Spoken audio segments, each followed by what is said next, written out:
You know, we now get a pop-up on the, when you go live on social media as well, we get a notification that pops up. That's new. That is new. Yeah, they've started updating. They've got some app differences and stuff here. So, and Councillor Blanchard is just coming on. Thank you. Get going in 1 minute.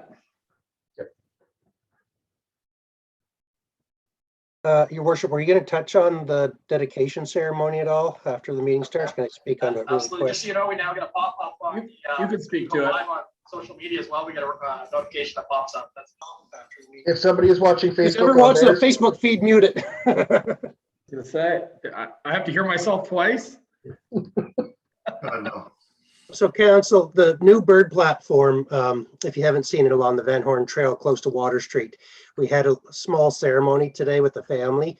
They want to keep it very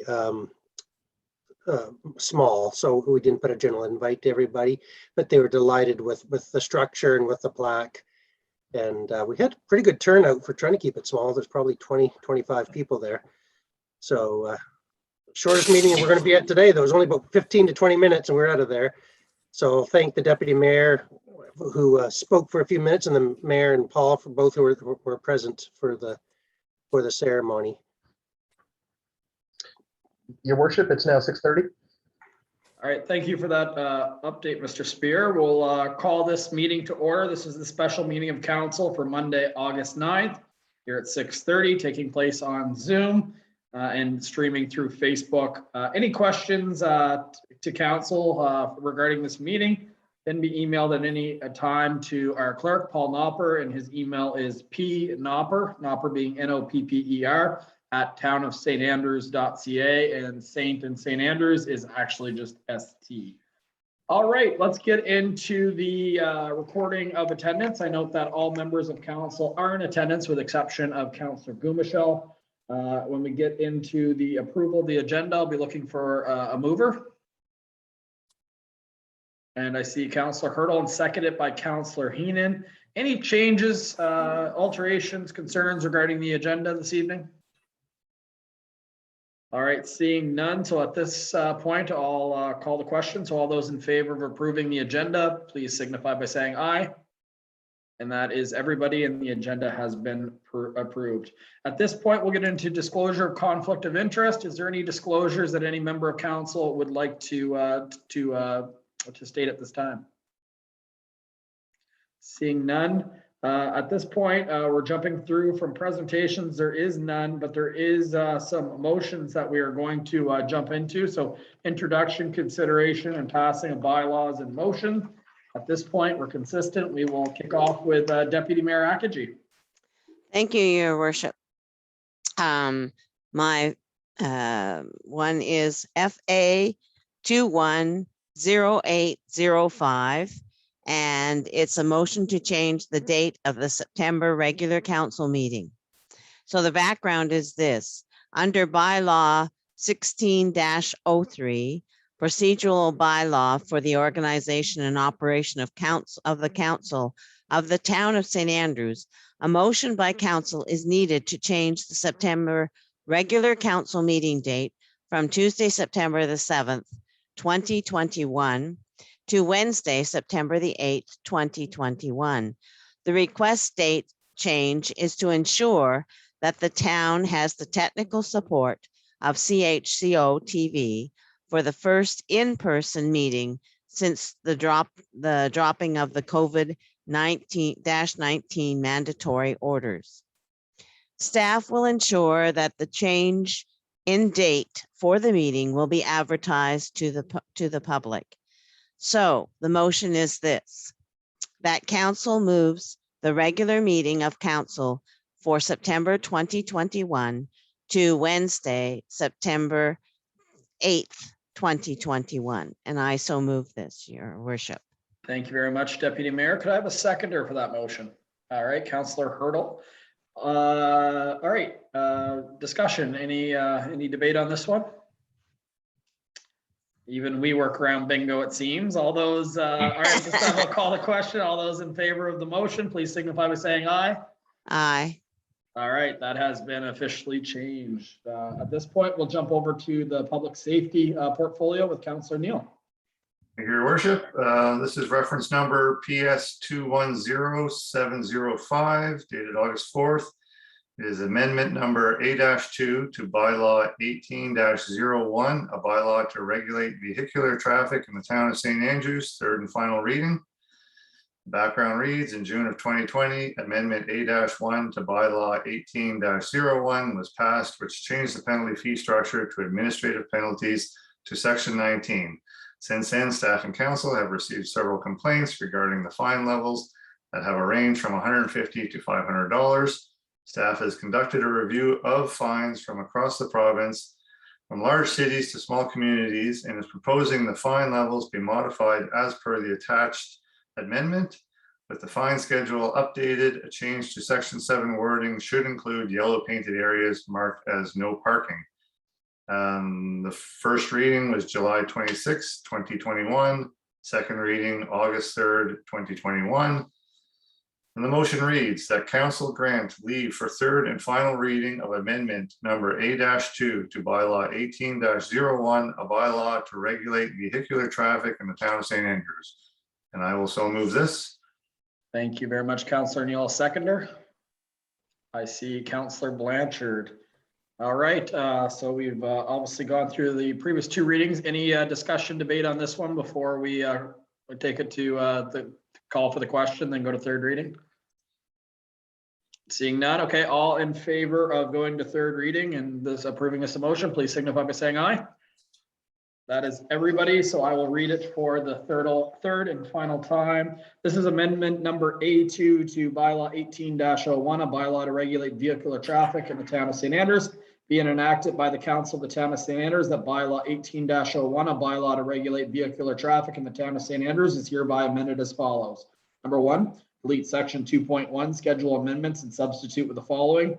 2.1, subject to obtaining the sanctions of the Lieutenant Governor and Council when the bylaw relates to a portion of a provincial highway, the Council may from time to time amend schedules A to J inclusive of this bylaw. Number 2, delete section 7.1, no parking anytime, and substitute with the following.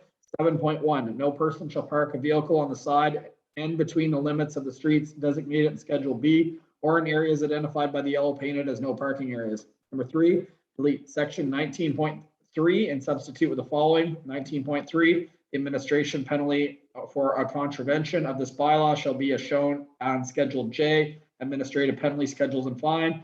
And 4, by adding the following Schedule J, administrative penalty schedule of fines to this bylaw. We do note that, again, we have very little resistance as we've lowered the fees versus increased them.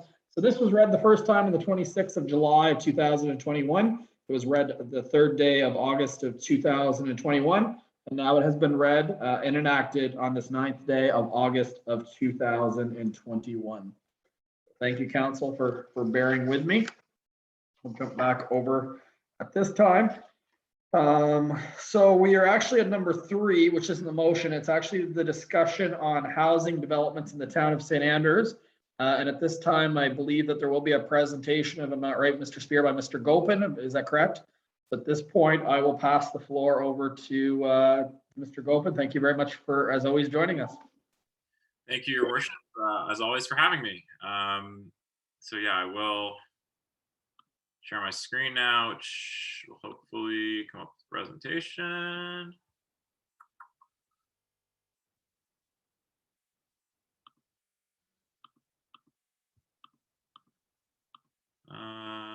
Don't know why this isn't working.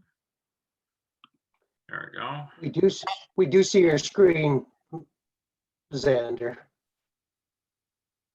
that better? Is that the great? Okay. So a little bit different format than some of the presentations I've been before. Rather than go through everything up front, I'm going to be breaking this into sections and having time for questions after each section, questions and discussion. And then at the end, obviously, we can have further discussion. So the first is a bit of context. What's the scope of the housing issues? What's needed from the available data? Bit of a brief detour into the question of single family homes, further info, and then questions. And then you've heard staff talking about this development scheme So we'll go a little bit more in depth into that, talk about what it is, how public consultation could happen, and precedents for it. Then we'll go into something a little bit separate, but another type of tool that council can use, and that's an incentive policy. And again, we'll look at what it is, and then a bit of how it's formula, how you actually do the math basically with this kind of thing, and then an example of what that would look like. And finally, we'll go into process. So that looks at funding, where that could come from besides just taxpayer dollars. There are other sources. A bit of discussion on timelines, and finally recommendations from myself on how to really get the ball rolling. Each section will probably, I'll speak for 5 to 10 minutes, and then however much time we need for questions, we'll do that. And I'll jump right into the context. So the scope of the problem from the available data, and most of that data comes from the study that the Service Commission did in 2020. It was released in November. A lot of the data was collected in March, so it's a bit more than a year old at this point. And then there's also a little bit of data more around future demand from the age-friendly community survey that happened earlier this year. So we know that the vacancy rate is very low in terms of rental units, basically zero. And anecdotally, I think everyone's kind of aware of that. And I don't know if it's the only factor. There's probably some others at play going into the staffing shortages that are pretty clear throughout town now. But I think it's definitely one of the factors in that. So that's kind of what that looks like on the ground. I think it's happening, that there really aren't places for people to rent, and that's starting to impact the greater economy. In 2016, this is from the census, so that's another source of data. About 27% of the town was renters, which is pretty high for Charlotte County. And then another stat that's worth considering is that almost a third of those renters were spending more than a third of their income on their cost of housing, so including utilities and cost of rental, and that's about 12.9% for owners, which is significantly less of the population being affected by spending unaffordably on housing. And not entirely surprisingly, when surveyed, a lot of respondents, again, about a third, said they had a high or extremely high difficulty finding housing that suits their needs, and that could be rental or owned housing. So in terms of what's really needed, it's significant, and work really does need to start now, because not a lot's happened recently. In 2023, apartment units were added that were absorbed into the market very, very quickly, before the building was even completed, I believe. And so far, no new apartments have been added to the rental stock this year. And over the next 5 years, it's hard to know exact numbers, but based on employment trends, what employers are looking for, people in the community who would like to move, what an ideal kind of growth rate is for new people moving in. That looks to be 70 to 150 new units needed over the next 5 years. And in terms of not just how much, but what, certainly diversification. When you think about town, there are some small apartments. There's Anchor's Landing is the one larger apartment building in town. Most of those apartments are smaller units, so bachelors and one bedrooms. But what we really saw is that more and more of this is being a need for families. So 2 bedrooms and larger, and also not surprisingly, for seniors and really people at all stages of life, accessible units are pretty important. So these are some things that we started allowing for in the zoning bylaw recently, at least the tiny homes and garden suites. And when you've had developers coming to speak with you, you know, that's kind of where they're seeing the market as well. And these smaller standalone units that are attached or maybe detached, usually one story, but townhouses could be stacked 2 stories. Again, 2 bedrooms and larger is desirable. People do want space, as well as outside space. That's, you know, a nice space to be outside if you're going to be in a smaller unit. Even if it's a 2 or 3 bedroom, it's still going to be a fairly small footprint, and you might not have private outdoor space. So some kind of public outdoor space is really nice, as well as being within walking distance to amenities. A lot of the municipal plan points to having new housing in places that are walkable. That might not always be possible given the scale of what's needed, but as well considering how to fit smaller options into places that would be walkable to lots of the shops and places of employment. And coming from the age-friendly community study, a lot of people are ready to move quite soon. So in the next 1 to 2 years, that's really people in town. And we have some sense of the demand coming from out of town now.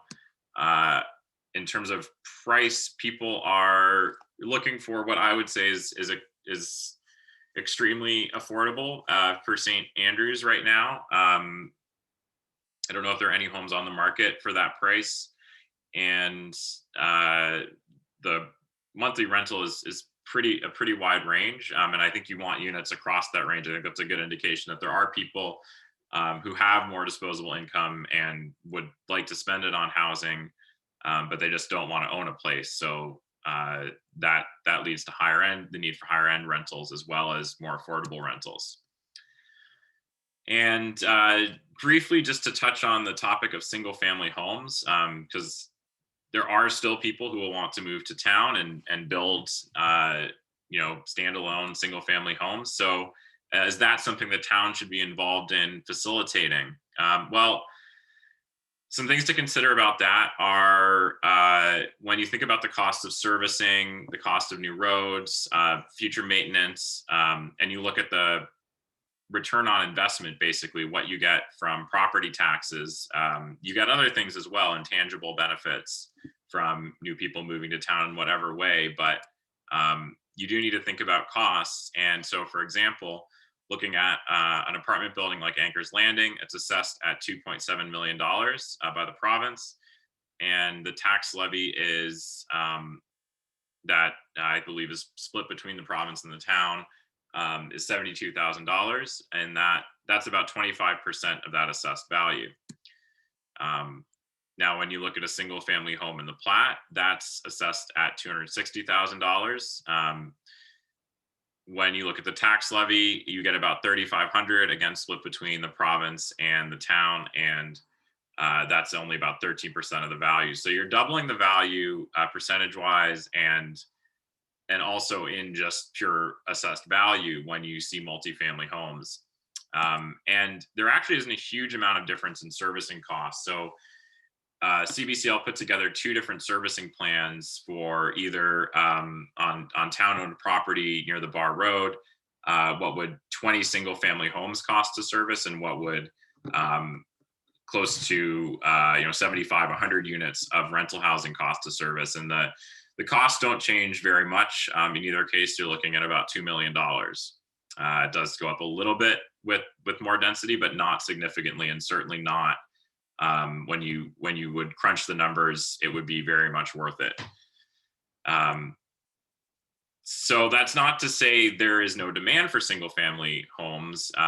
It's just that it's probably not in the town's best interest to be involved in providing lots for that, like they did in the past with the subdivision. So there's developers in town who own larger lots who are looking at subdivisions for single family homes. And then when you look at the number of vacant lots that are available for single family homes, both in the plat, in the serviced area, and in the estate residential area, especially when you get into the estate residential area, there's quite a lot of land that's still available for that use. So in terms of what else would be really good to know at this point, a bit clearer picture of specifically St. Andrews employers' needs. We have a fairly good sense of regional employers, including some from St. Andrews that was covered in our study, but really understanding the needs of the larger employers in St. Andrews and what they're projecting for housing for new employees in terms of what their level of salary will be, because that plays a role in what kind of housing is built, and also numbers, pure numbers. How many people are they expecting to come? Are these going to be people who are going to be here on contracts and not have a lot of certainty, might need to rent? Are they going to be high-paying jobs where people will want to stay for a long time and look for more ownership options? So getting that clear picture is certainly beneficial. As well, the 2021 census has been out. You probably filled in your census information. That data hasn't been analyzed or released yet, so that will probably happen sometime next year, but that's going to be a lot of good new information.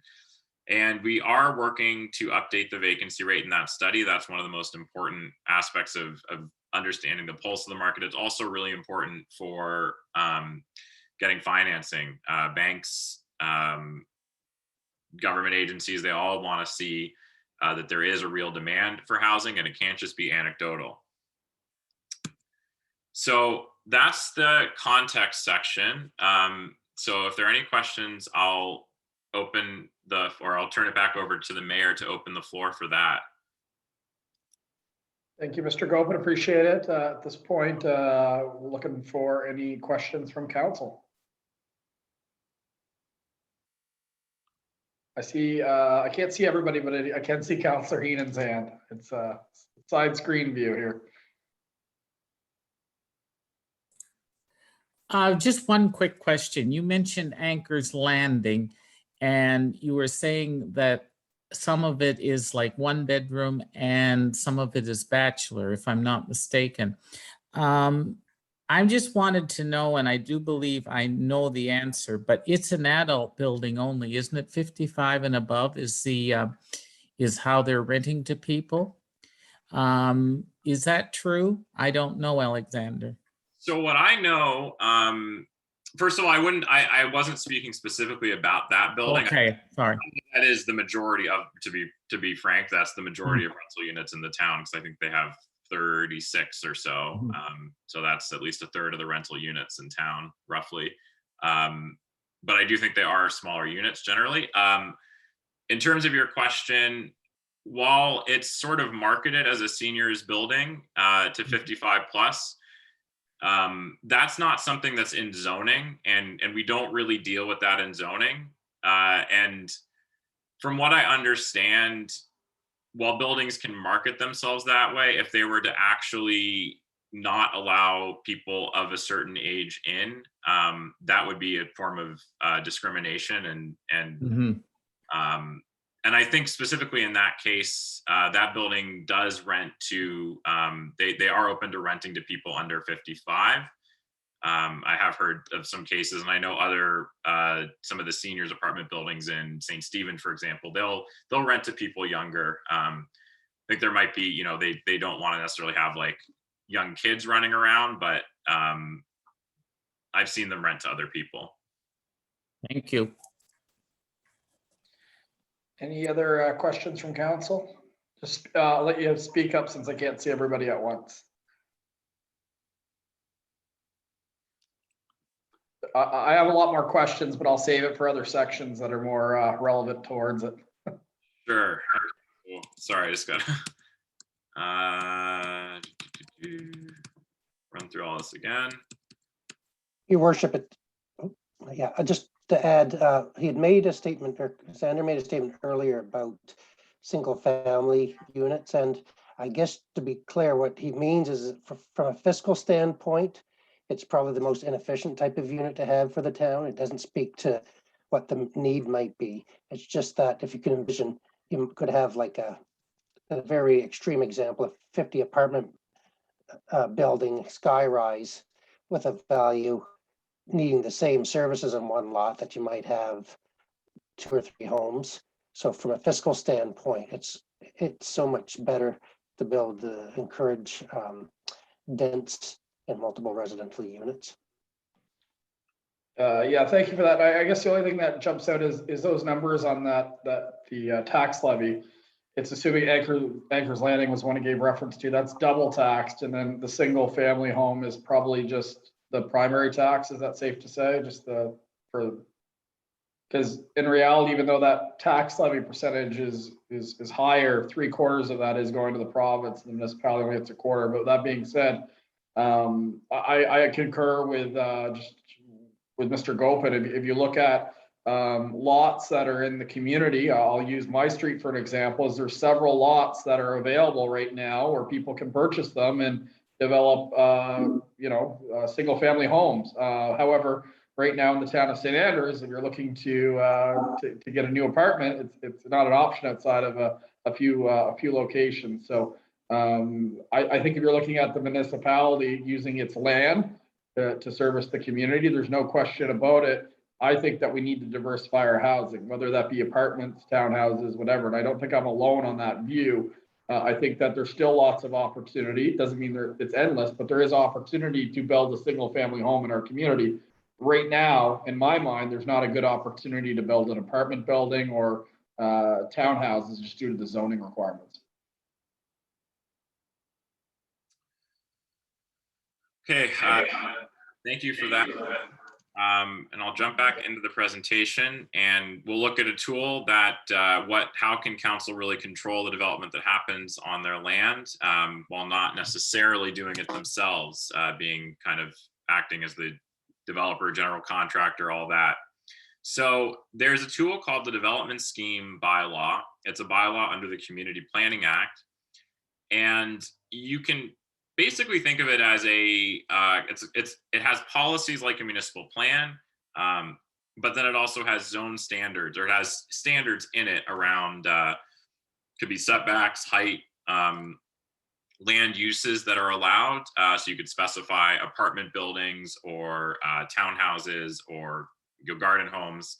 And it's combined in one bylaw for a specific geographical area. So usually one large PID or a combination of several in the same geographic area. And they can do lots of different things. They can also sort of act like development agreements. So they can prescribe the building and unit types. You can get as specific as design if you want. You can have site plans as schedules and say, things need to be placed here on the lot. Could be that specific, or it could just be more of a general, here are your setbacks, work within that. You can show how much amenity space there is, where it should be, what it should be used for. So there's a lot that can be included. I think you do want to have a fairly narrow scope, because assuming you want other outside developers to come in and work with this, their developers usually like some flexibility in what they can and can't do. But this really helps tailor a development to the municipal needs. So it's more long lasting than just sort of an RFP process. It can really, because it's a bylaw, it's in perpetuity what is there. So it can be amended like other bylaws, but it's a long-term tool for keeping certain types of housing or really whatever, it doesn't have to just be housing, in certain places. As well, it sets very clear expectations for developers. If they're applying to do something in one of these areas, if they're doing it to what the development scheme says should be done, then they wouldn't need a rezoning, they wouldn't need a variance. A lot of that kind of red tape, that process that developers often go through, they wouldn't have to. It would sort of answer a lot of questions up front about what the town is looking for. So public consultation is a very important part of any large planning process like this. Large, there would probably be a large construction component to this. When I'm talking, 70 to 150 units, it's not all at once, but when you think of Anchor's Landing being 36 units, that's the largest thing in the community. This is going to have an impact. There's no doubt about it. This amount of housing, it will change certain things about St. Andrews, and I think the positives far outweigh any negatives that might be there. But one of the ways to really deal with that is through really good public consultation, and some of that's required by the Community Planning Act. There's a public presentation and a public hearing required for this type of bylaw, as well as views of PAC. But you really want to start your consultation a long time before this, because those are almost just legislated processes. And by the time you're doing that, you want everything to be pretty locked in.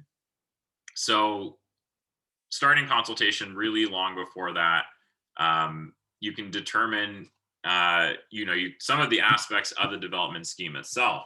So for people who are in town now, what would they like to see there? What would keep them in town? What types of housing are they looking for as they maybe age or their families grow? What would keep them in town? Because you don't just want to think about attracting new people, you want to keep the people who are there. The public should have a large role to play in determining how public spaces are incorporated. Some of this land has really nice walking trails on it. There's how can that be preserved or compensated in other ways? Are there new types of public amenities that people are looking for? More community garden space, for example. Different types of maybe athletic fields or something like that. But you want to go to the public to find out what they're looking for. Are there design considerations that should be incorporated?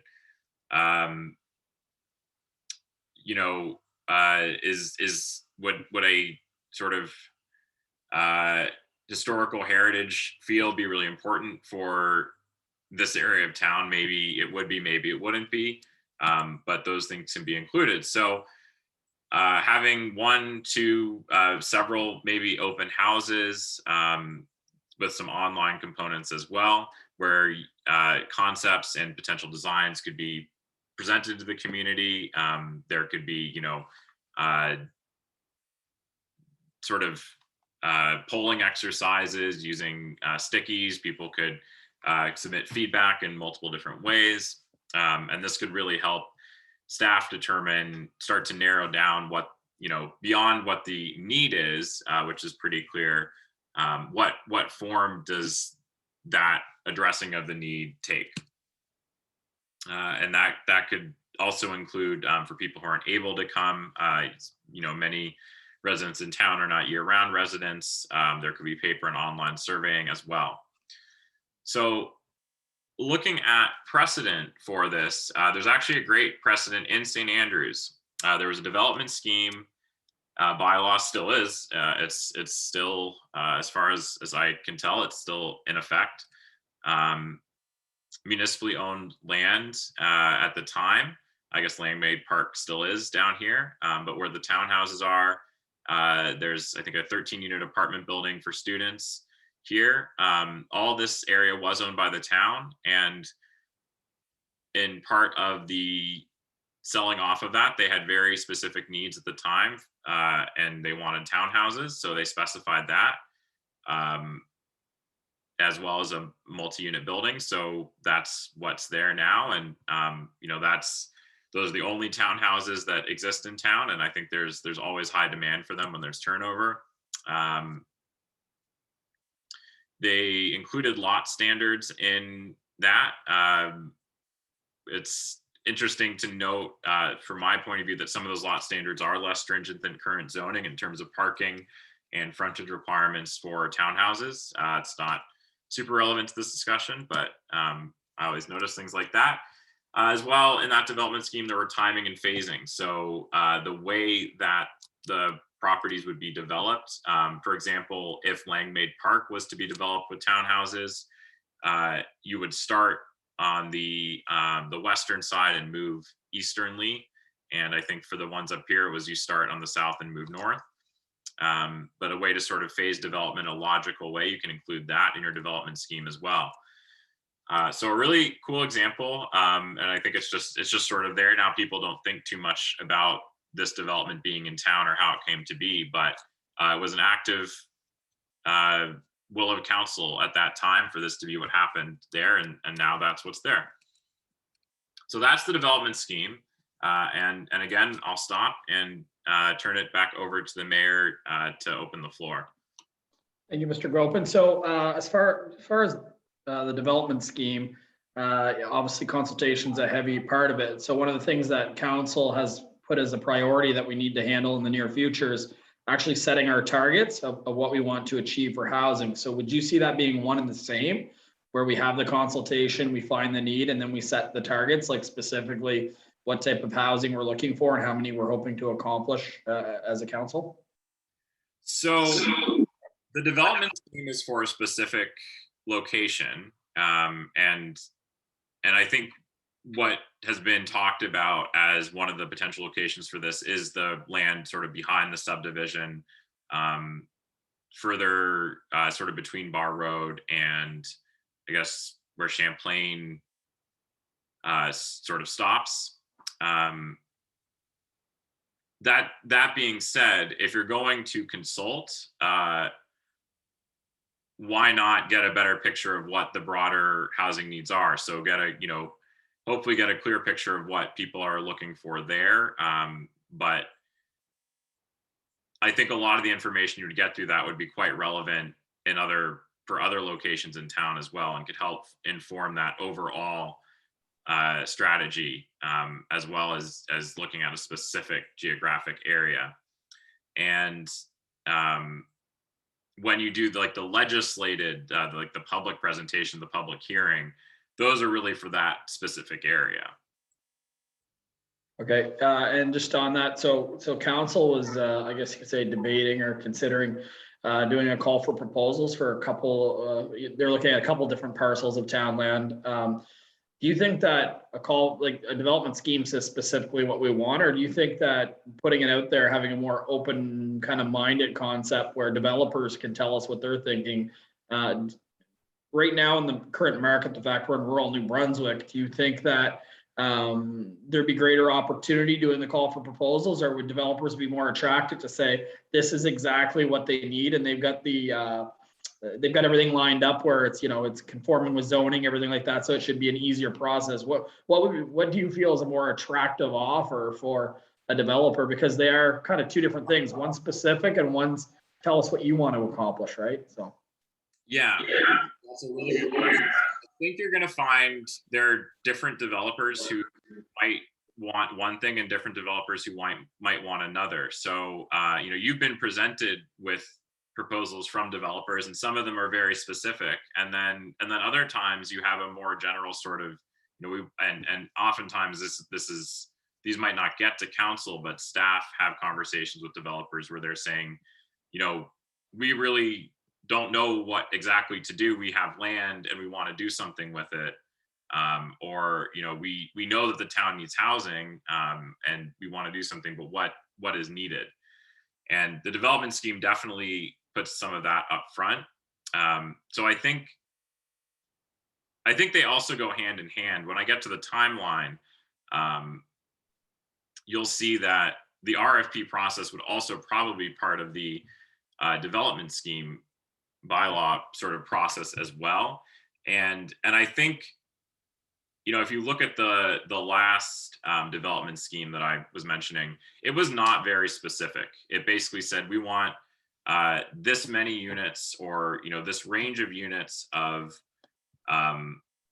multi-family housing in an apartment building. And we want this many townhouses. And here are the standards that they have to conform to. And that still gave developers a lot of flexibility around design. So I think you probably want to do both. And this is a longer process. Again, you'll see with the timeline. but it kind of holds things for it in a much more secure way. So I think with, you know, the RFP process, it's a lot harder to necessarily keep things the way they are. You know, if a landowner decided they wanted to change their approach and do something different, I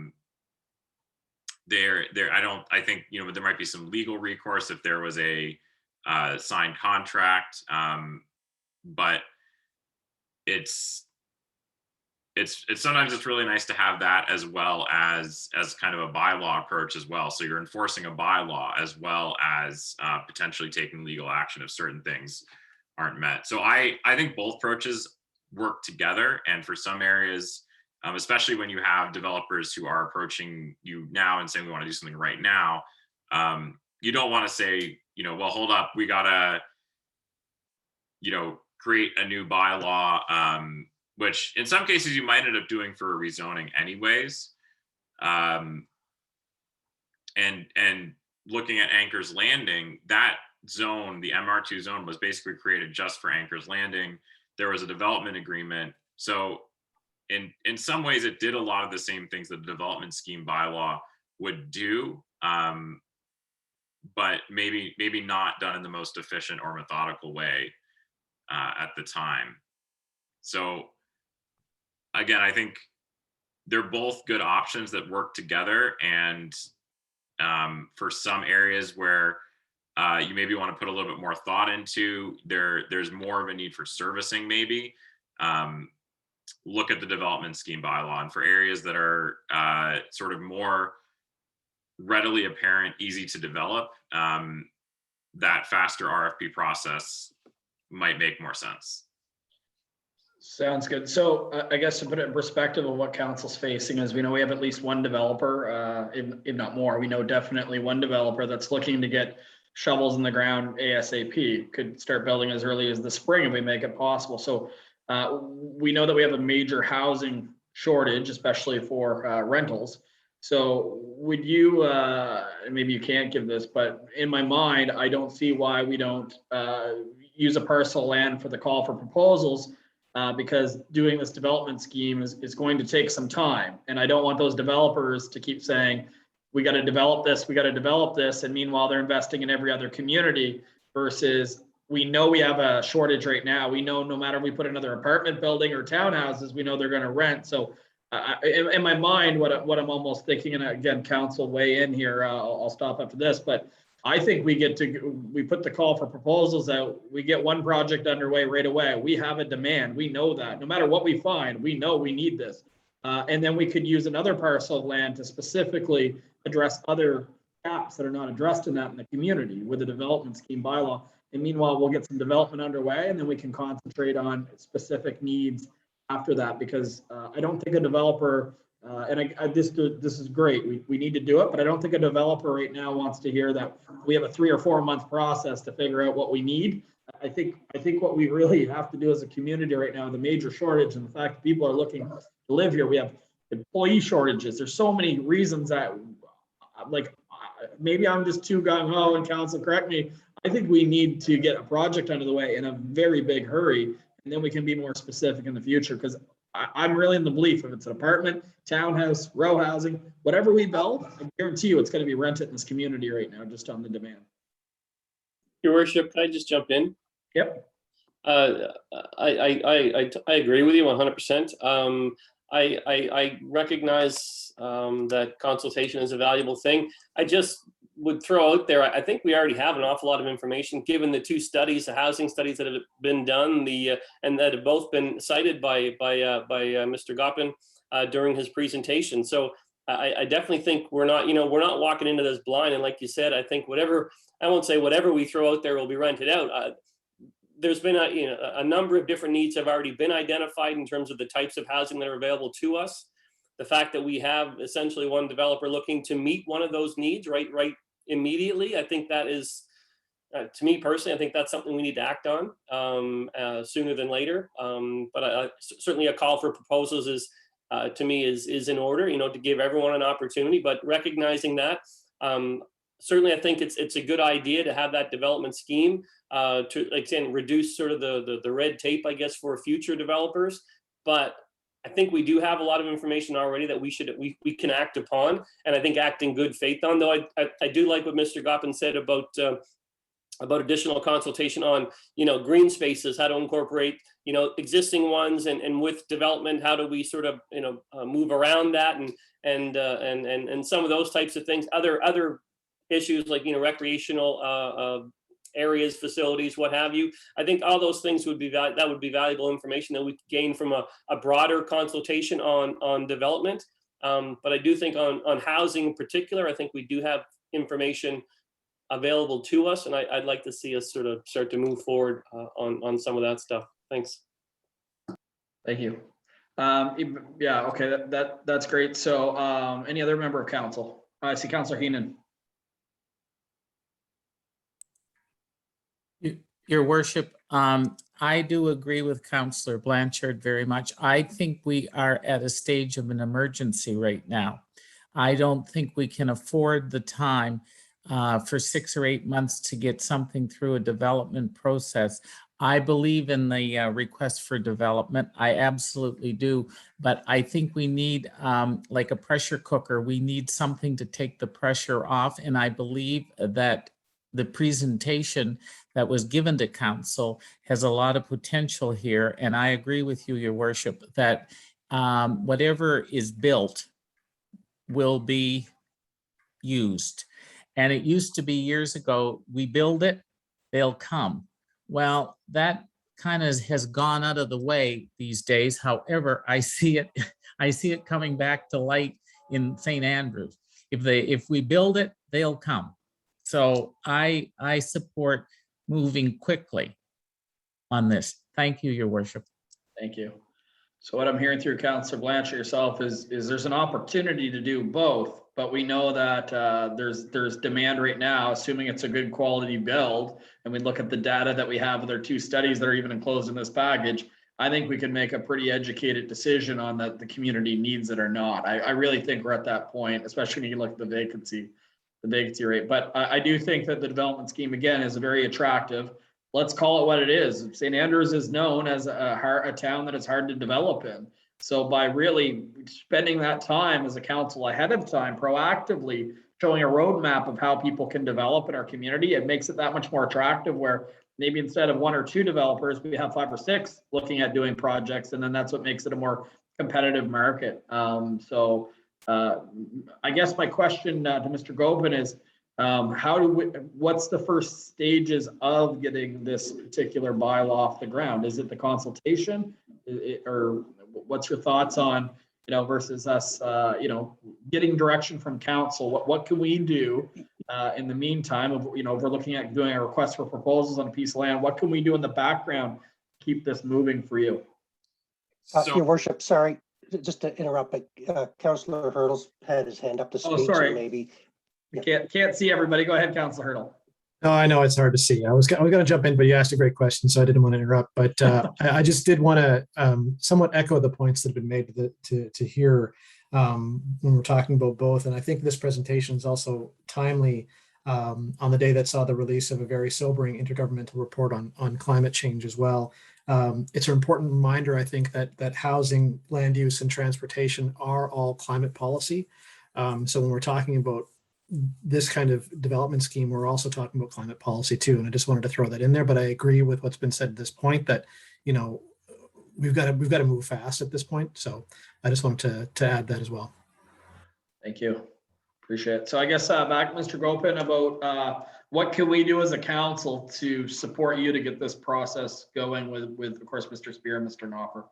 Right. Well, I definitely appreciate the urgency. I'm going to make you wait just a little bit because my last slide is that it's what can you do right now to get basically to tell what should staff be doing? Perfect. I'll ask again in 10 minutes then. Okay. One thing I will say on this discussion though is the development scheme bylaw process is not going to be, at least legislatively, the required time for hearings and notices and things like that, it's not going to be any longer than a municipal plan amendment and a rezoning. So if you had, say, for example, a piece of green, currently zoned green space that you wanted to use for multi-use development, and that was one of the RFPs,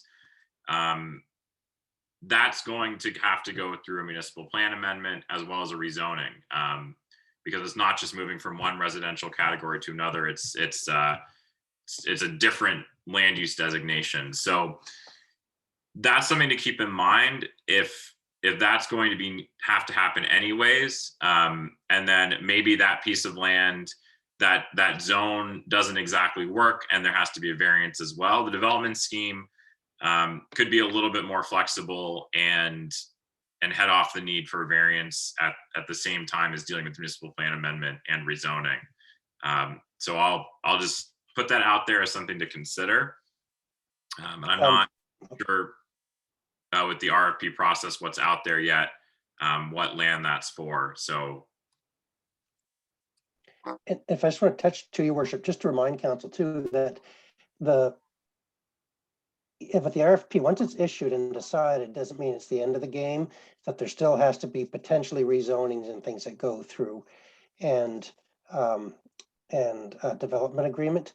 Now, the reason I bring that up is it still means that if you're running the development scheme bylaw concurrently to the RFPs, it means you're going to start getting an idea of what people are wanting. It just means that as you're developing the development scheme bylaw, you'll know some stuff anecdotally until you put it into legislative bylaw, but it doesn't mean you can't deal with the successful proponents and build some of that already into their designs, or anything green space, setbacks, types of housing, etc. So they aren't independent. They're going to work closely together. It just means we're trying to help the process along when we've got some developers that are willing to invest in the town. okay, so I'll go back to the presentation and shift gears slightly into another tool that's a little bit different, but it's at the town's disposal. And it's something the town has done, will continue to do without necessarily having it as a policy, but towns often incentivize developers with very cheap land, selling something for $1 or exact, market value. You might provide servicing. There's sometimes municipalities will give grants.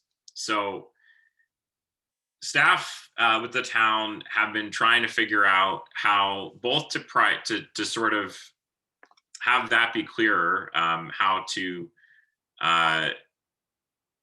give incentives in a way that meet short-term and long-term needs, because one potential issue with giving certain types of incentives without really thinking it through is you can give away something that is more valuable than what will be put there. To use a really bad example that I'm sure would never happen, let's say you have one of these pieces of land the town owns, and you say, we're going to give this land to a developer who's going to clear 30 acres and put one single family home in the middle. That would be, sure, you're going to get some housing, but you're squandering all sorts of things. You're going against municipal plan. Clearly not a good idea.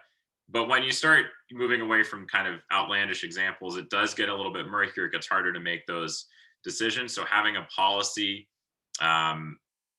whether it's a bylaw or just sort of an internal policy that staff uses to score different submissions for RFPs or when developers come to ask for things, have it be consistent. And the other benefit of that is it would remove any potential accusation that the town would be playing favorites with the developer or making other developers go through a hard time. It's it's clear, it's open. So St. Stephen is doing this right now, and one of the benefits of working with the Service Commission is that we work with other municipalities, so we get to see, well, and really draft these tools in other places and see how they start to play out. So St. Stephen's working on that as well, though. Moncton's looked at this, and I think they actually do have one in place now. Miramichi as well is looking at incentive policies. But the one for St. Stephen, which I'll talk about a little bit because I'm quite familiar with it, it strongly encourages infill in already existing built up areas, or at least developing adjacent to them, so you don't have this kind of leapfrog development. For market rental housing, you have to spend a certain amount on that construction for an incentive to kick in. That's less for affordable rental housing. And these numbers, again, these are from St. Stephen's. So again, there would have to be some obviously specific nuance and changes for St. Andrews. St. Stephen, for example, wants to incentivize industrial development, which is not something that I think that the town of St. Andrews wants to do. They're not looking to incentivize at this time smaller affordable owned homes, and that's you know, I think something that St. Andrews might want to do. They're incentivizing close proximity to amenities. Larger, well, not, I mean, I wouldn't say 6 is large scale, but you know, 1 or 2 units, that's not really adding much to the stock. So you need to develop a certain amount before the incentive kicks in. And then there are all these things for bonus points. And I think Councillor Hurdle brought up a great point about climate change, and we need to think about housing policy, transportation policy, all these policies, and everything we do through the lens of climate change. So awarding points for energy efficiency, design, whether that's design for climate change and efficiency, or you know, having really great architectural design, climate change mitigation, adding additional public amenities beyond what might be required in a subdivision agreement, the land for public purposes.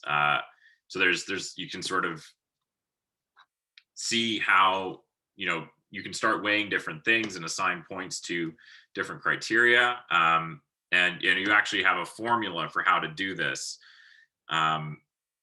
This is what St. Stephen is using. Over the life of a project, it tends to work out to around 5%, but it's done in a phased way.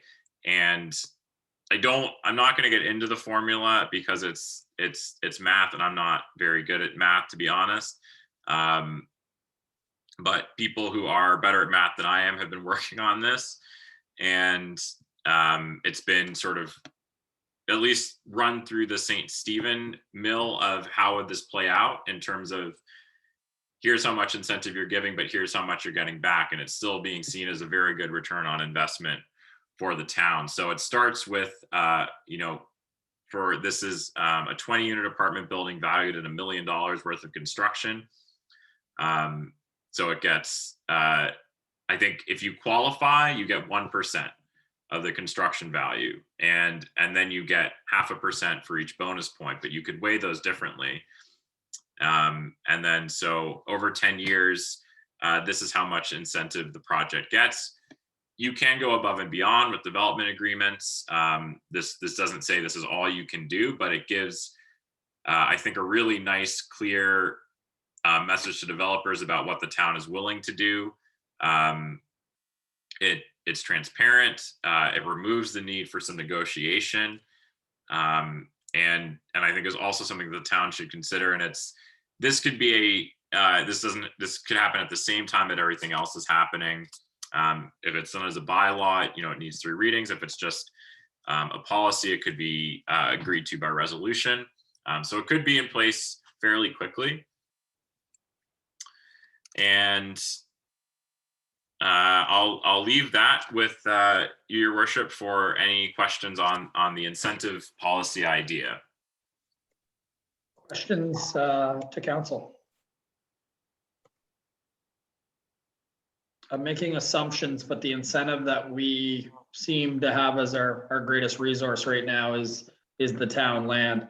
Not to say that you couldn't get into a formula like that where you charge them for the land and then give them a kickback or whatever it might be. The reality is I think most people that are developing right now are hoping that Well, let's be honest, the cheaper the land is, the more affordable the housing is. They have to pass on what we charge them in their investment. So I do think that as far as incentives, I think for us, it's, maybe I'm wrong, but I think it's pretty clear of what the incentive would be, and it is the land, but I might be mistaken on that. And of course, some may, depending on the proposal, may ask for some services as well.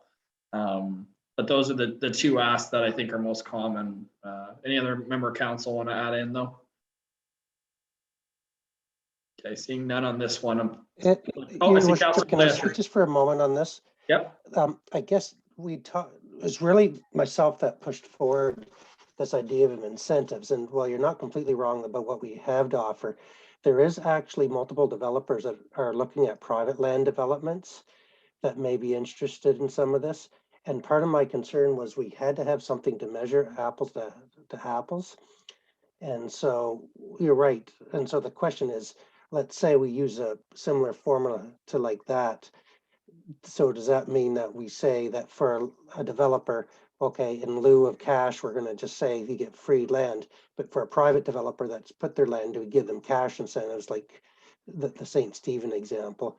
So it may come, and because what you got to remember too is that affordable housing is extremely important and needed in the town. Really, from a lot of standards, it means only about a third of the units have to be affordable. And so we're kind of messing with the marketplace a little bit if we're not careful, if we're highly partnering with some developers and then others are kind of left on their own to try to come up with a financial incentive. So that's why we kind of looked at it, just trying to have some kind of tool to measure about how far the town is willing to go in order to support whatever projects we do. And just, again, because there's multiple developments that could be happening next year if everyone follows through. So I do see where you're coming from on that one, simply for the fact that, if we have to put in services for 200,000, it might make sense to do a financial incentive for a developer on their own land, with their own services for $100,000. We get what we need, and it might save the taxpayer of St. Andrews some money. And as well, let's be honest, the obvious thing is land. We do have land, but we don't have land forever. As we develop it, we have less and less land until we're like a lot of municipalities and we don't have any option for future growth. So if we can use it on other people's land, then yeah, to your point, it might be worthwhile. I think the big thing is for the RFP, because that's what I heard from Councilor earlier. We really wanted to get going on that. What I'm hearing is you guys need help coming with a scoring mechanism. Would that be safe to say for that through the housing committee? I'd say it's two different things, that we can come up with a good plan for the RFP based solely, but the problem is if you've got other projects going on in other components of the town, then they could all keep coming back asking for things from the council for financial incentives. If you give away so much because of the RFP, like free land and services, then somebody else could come along. So it's just to be wary of that, that's all. But each project can stand on its own, but there's a potential that you get 4 or 5 projects going in the next 2 to 3 years, all of them asking for potential input from the town.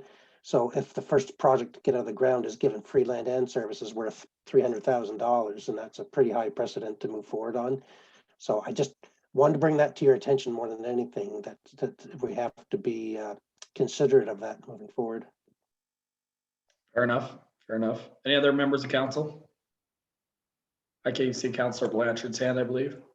Yeah, thanks. Thank you, Worship. I think Mr. Spear actually touched on a bit of the a good point in that for land that the town does not own, it's in a private owner's hands, and they wish to develop. I think the what was proposed there, or what was presented there by Mr. Goppin in terms of the incentives and the formula is actually a good mechanism to provide some incentive for in those situations. I did have a question though, with regards to what the town of St. Stephen is doing, to Mr. Goppin through your worship. I'm guessing it's not just this incentive formula that's being used. I'm assuming there are times when there's a combination of incentives that could be utilized as well. They're not just relying on this formula and the the financial, like let's say kickback, not the kickback's not the right word, but the financial recouping of some costs, I guess, for a developer. Is that fair to say?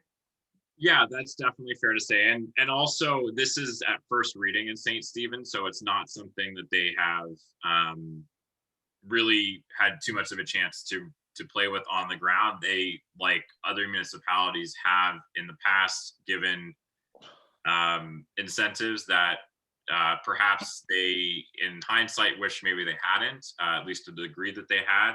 And I think that was one of the reasons why they wanted this policy. So there's nothing to stop additional negotiation, additional agreements, and it can definitely just be a baseline for where to start from.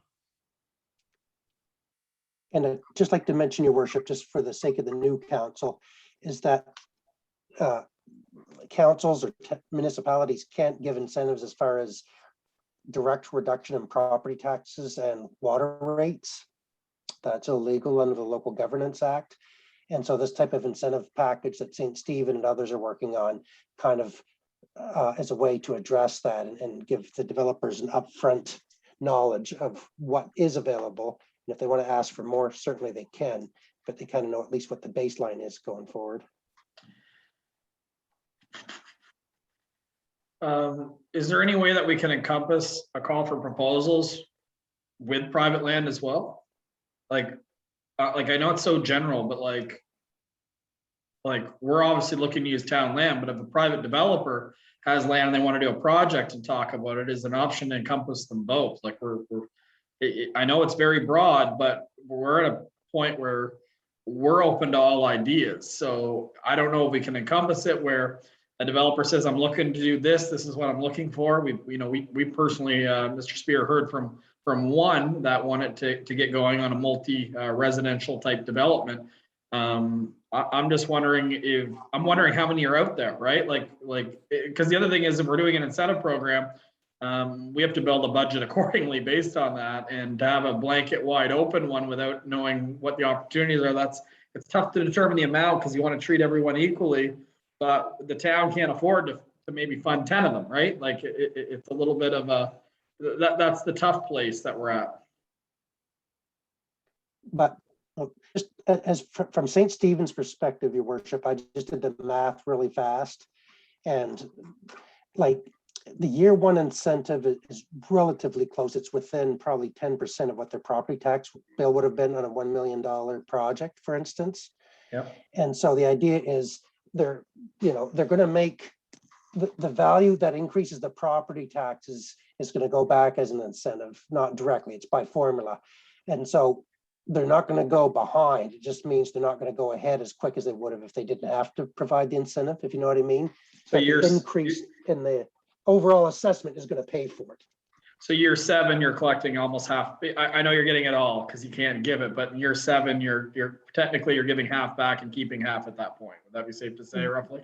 More or less, yes. Just really, really quick math, but that's generally looking at it really quick is how it kind of is working out.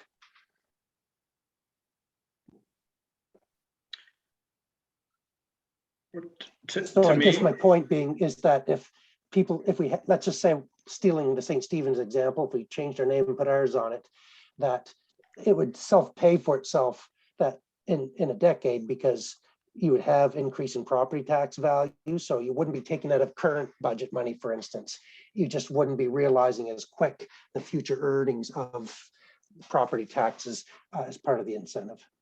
And with this incentive, I know there was a question earlier, but would they be looking at using a combination of putting in services, or would they say that the developer puts the services in and your incentive is just this, I don't want to call it a kickback, but are they doing above and beyond on that, or are they just simply, giving this payable grant back? It's hard to say down because it's not really happening yet, but I think in certain cases they would go above and beyond. I think for sure, for certain, this is kind of a baseline, and if there was a parcel of land they really wanted developed, or somebody came along with a really great proposal, then they might kick it in. But I think having a policy like this also kind of, I think, triggers a process of, well, we should really look at the cost of those services and the, continued maintenance if they're going to be public services, and consider the return on that investment, whether it's a financial return. Because sometimes one of the nice things about being a municipality or a government is you can lose money on things, and sometimes money isn't the most important thing. It might be that development is so needed for the community, the long-term sustainability of it, that it makes sense to go 20 years in the hole instead of 10 or 30 or something like that. So I would just think of this as a baseline and just a formula to start thinking sustainably about how the town directly supports development.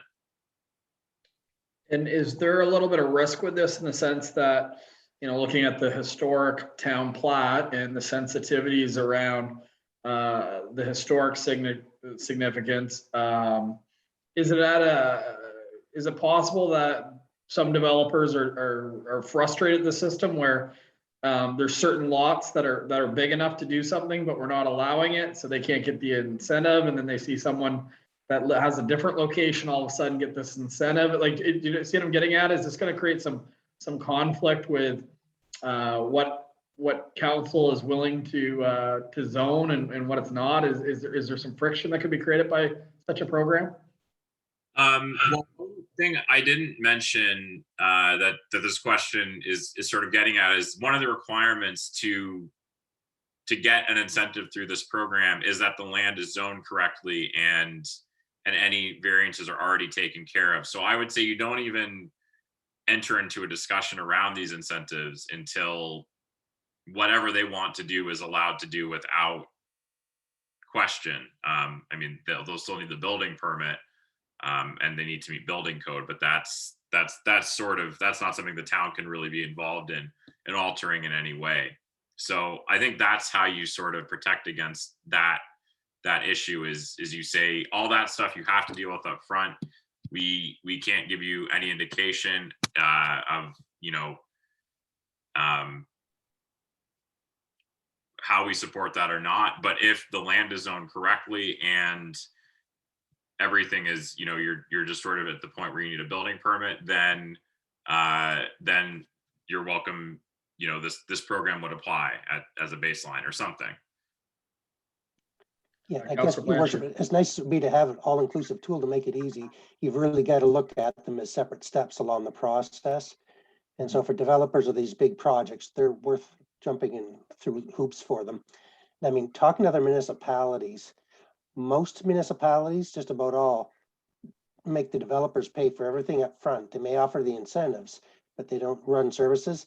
But rural New Brunswick has challenges because we're not like in high demand as even the Monktons, Fredericton, St. John. And St. Andrews is unique because we have so much land that could be used for development compared to other municipalities. So it's going to be definitely a made in St. Andrews solution. But in a typical world, if we were saying about offering land and paying for services, a lot of the municipalities would be shocked by that. But it's just because it's the need that is in St. Andrews and the resources we have available to attract new development. And you and I talked to a gentleman that was interested in development that I believe was in Alberta, and they indicated that when it comes in putting in services, that the construction company or the developer themselves pays for it, and then the municipality slowly pays them back for it over a course of time. So this isn't a whole lot different than that. It's just a different way of looking, I guess, stating it. So I did see Councillor Blanchard's hand earlier. Yeah, thanks, Your Worship. Just with regards to this calculation and incentive program, I almost see it as well too as more of a targeted thing as well, right? I mean, I think it's still up to us as a town to identify, where we or the type of development we want, right? And I think, at least in my mind, anyways, that would be a way to encourage developers to come in and have a say for the town, anyways, in terms of what gets built and where, essentially. Too, you mentioned the town plat, and obviously, I think, depending on which PIDs we're talking about, which areas we're talking about, they're going to be different we're going to identify different needs for different areas and different requirements, right, for development in those areas, right? So to me, I think if a developer comes in and says that they want to do what we're looking for, to me, this is a good opportunity, a good way to sort of incentivize the type of development that we want in specific areas, right? So yeah, I know you'd mentioned sort of a broader call and, to try and talk about private land development as well, but I think I like the idea of opening things up, but I think there does need to be some work up front to identify the type of development we're looking for in specific areas, and not just have builders come to us with, a number of different plans. I think we want to maybe be a little more specific in terms of how we approach this to make it a little bit easier and save time on everybody's part, right? And developers and town staff and town council to not have to go through multiple iterations of something before we find something that we like, right? Anyways, just thank you. Absolutely. The other member, or we'll keep moving along, I know, but at the end of this, not necessarily today, but every day that we don't kind of make clear direction for staff is another day that we don't get a shovel in the ground. And I know it's not quite that, but in reality, it really is we're going to have to make some quick decisions. We know that, but these are definitely great different tools in a toolbox to encourage development. So it's good to see these different perspectives. I obviously never saw this on the previous council, so I'm very appreciative of that section for sure, Mr. Gopin. And one more thing I'll add, given development plat. So there isn't, when the secondary municipal plan that regulates development above and beyond the zoning bylaw and the plat was formulated, it's fairly light on let's say the stick approach, right? This could be a carrot approach for that. So you could say in the plat, if you have you have to do it in a certain way so it's not subjective, but you could say if you have certain, heritage features, if you have a professional architect designing it, then you get more bonus points. So it could be a way to actually incentivize the exact type of development you do want in the plat. Okay, so really that was a bit of a detour. It's something that can happen in parallel with other things that are going on, which are a little bit more active roles for the town. So funding, CMHC, the Canadian Mortgage and Housing Corporation, they're the federal housing corporation. They have some really good programs like seed funding for soft costs. So that's your engineering studies, site plans. If you need additional consultants for whatever reason, before you start getting into actual capital costs. And then they have funding for capital costs, for infrastructure and construction costs. The project can't be any project. It has to meet affordability criteria. At least 30% of the units have to be 30% or less of the median market rent for the area. They have to meet certain sustainability criteria as well as accessibility criteria, which I think are things that the town would probably like to see anyways. They're not necessarily all money just given to the town. There are grants that are involved, especially when in-kind contributions like land are considered. But there's very low interest loans as well that are parts of these programs. And as I mentioned, the municipal land can be seen as an in-kind contribution as well as other things like staff time. Town staff has already had conversations with our I think he's for all of New Brunswick, the specialist for our area.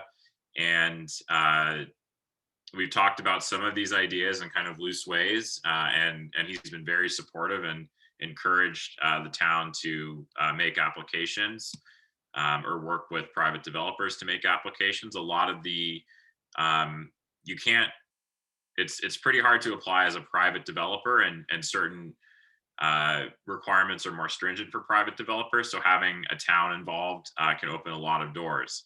I'm a little bit less familiar with this Federation of Canadian Municipalities funding, but their Green Municipal Fund focuses on sustainable, affordable housing. it is really great to see housing and climate change and sustainability thought about as one and the same more and more. And a lot of the funding is going towards that as well. And I'm pretty positive that the FCM funding can go hand in hand with the CMHC funding. You don't lose one because you get the other. But the CMHC they're more traditionally used by municipalities. There's lots of great support from CMHC and some experience in our region already.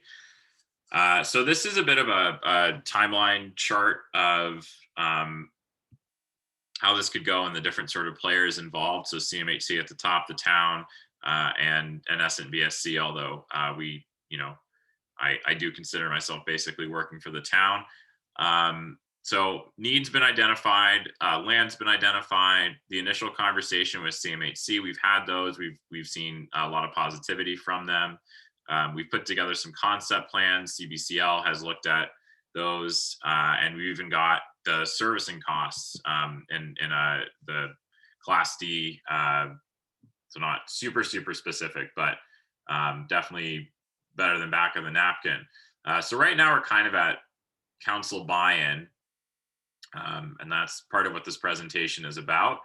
But from here, we really move to public consultation, which I mentioned, and seed funding. So that's one of the CMHC programs, and that's your kind of early funding for doing things like engineered plans, determining some of the schedules of the development scheme bylaw. The CMHC funding can be totally separate from a development scheme bylaw, but they can work to inform each other, and the processes kind of go nicely together. So once you have your seed funding and you sort of finalize your plans, that's also the point where you've done the bulk of your public consultation. So you have a pretty good idea of what you want to see in that development scheme bylaw. So that's when you start drafting it and getting it through council. And then once that's done, you can move to basically advertising the land and starting to see interest from developers, putting out some RFPs. And then once you know that there's interest, that's when you apply for capital funding and work. And once the capital funding is obtained, that can go, depending on how things are applied for, either that's going into partnerships between developers and the town, or it could be the town is going to put in the infrastructure on its own, like the road that would be needed for this, and maybe some of the servicing. So the capital funding could go to the town for that. It could be done in different ways. And again, I think this is going to be kind of a cyclical process at this point. So you want to do things in phases, make sure that those are absorbed, then move on to the next phase. And at that point too, you can kind of reassess need, make sure it's still what you think, because I guess the bad news with all of this is you're looking at completion of actual housing, even for phase one, fall of 2023. And that's with things going on a fairly straightforward timeline. So that's, again, really more of the long-term development scheme bylaw, really planned, working with CMHC to get additional funding that can incentivize developers more.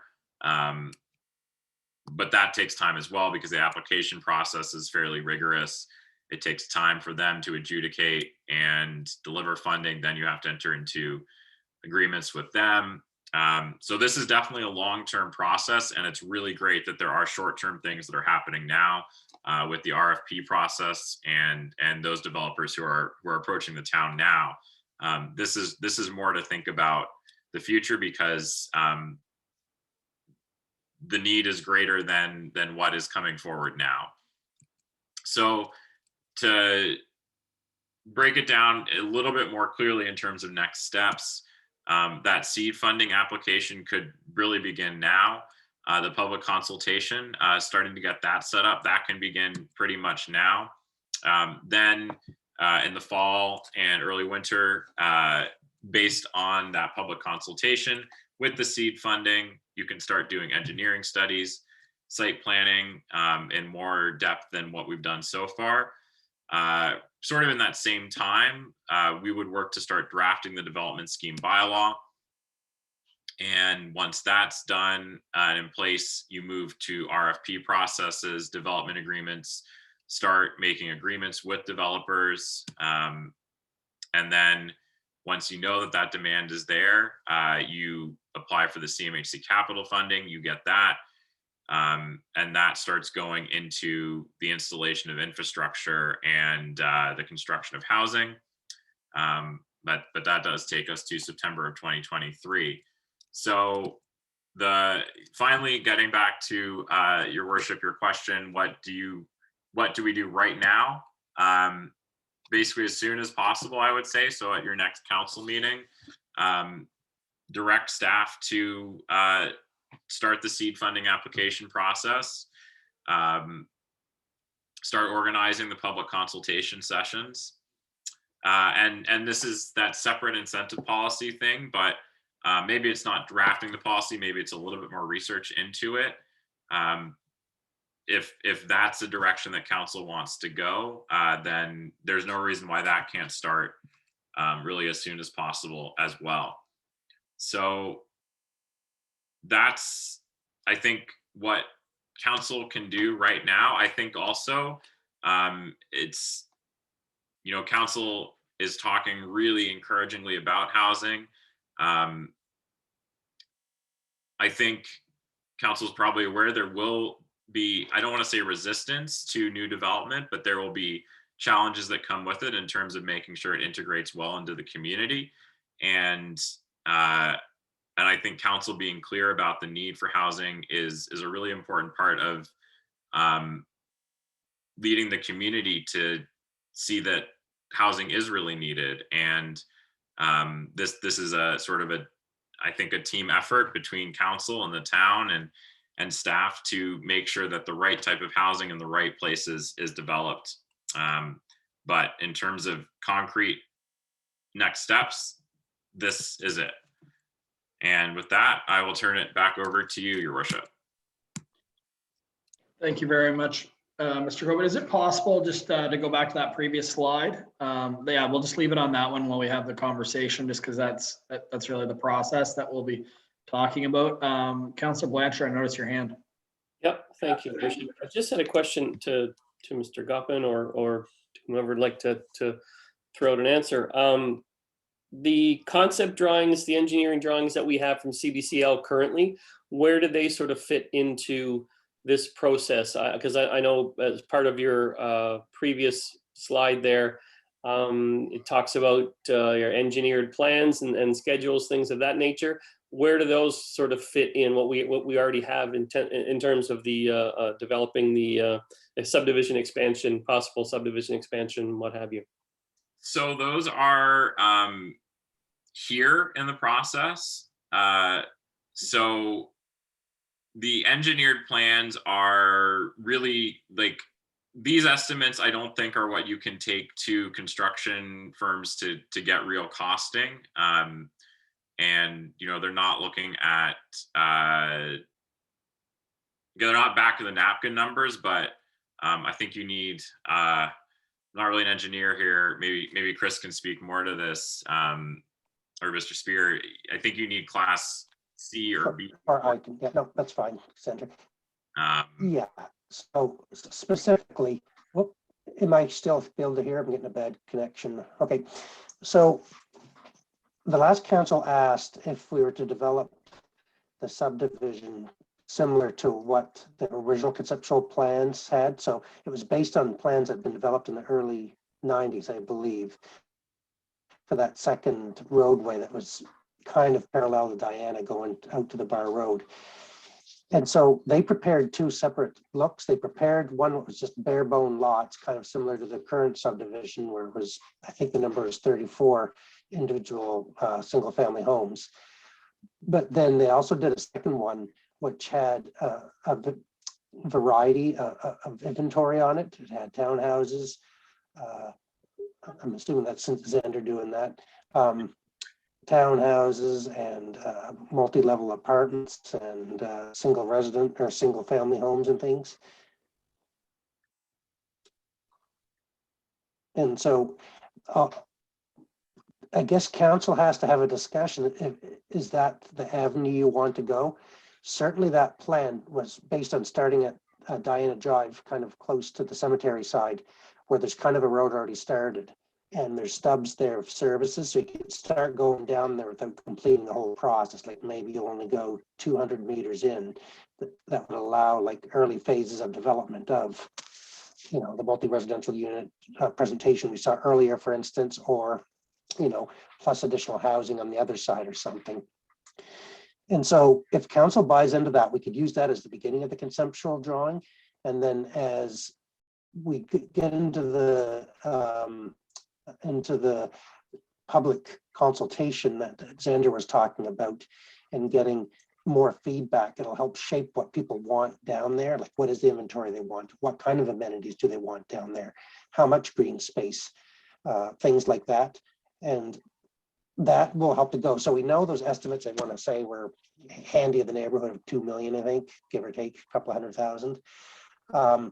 But Xander's right, is once you start to develop these things a little closer, a little tighter, you really get down to A, B, and C estimates. And well, A is really your final quote that you get from a contractor. But for in-ground infrastructure, the Class D are usually pretty good. I will say that.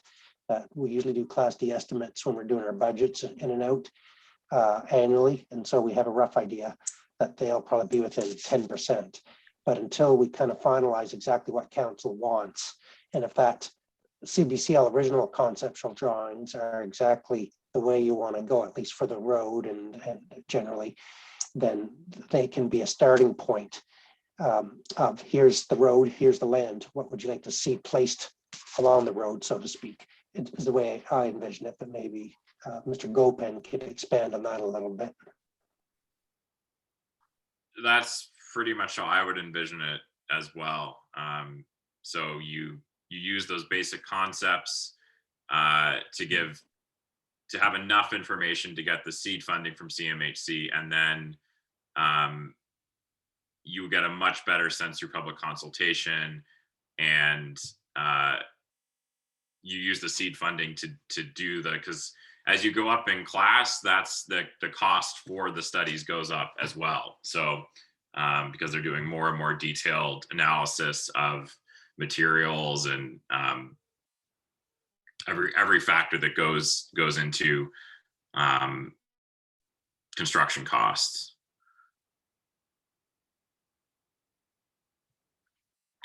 All right, any other member of council or staff, any questions? Councillor Heenan? What would it be without my 2 cents worth, your worship? Just a quick question. I'm not sure if we can go 2 years before we have housing. Like, I really see it, this is a crunch. To think that it's 24 months away before we could have someone living in an apartment.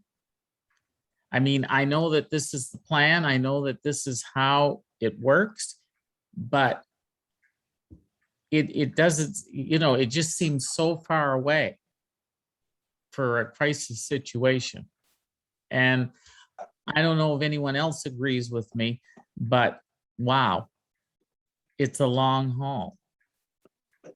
But Councillor Heenan, I guess I think that's maybe a bit of an inaccurate statement, or just looking at it 2 different ways. These 2 RFPs that council asked us to prepare last meeting can happen concurrently. And if we do those right, we could probably have shovels in the ground next spring.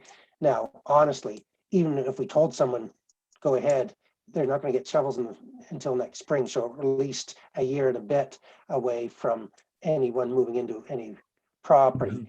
But it doesn't mean we can't work at them concurrently, like we talked before, where this process can look at the overall scheme, but we can still have those RFPs kind of be the phase 1 of the development to get the ball rolling. And like you say, to address what is a crisis situation.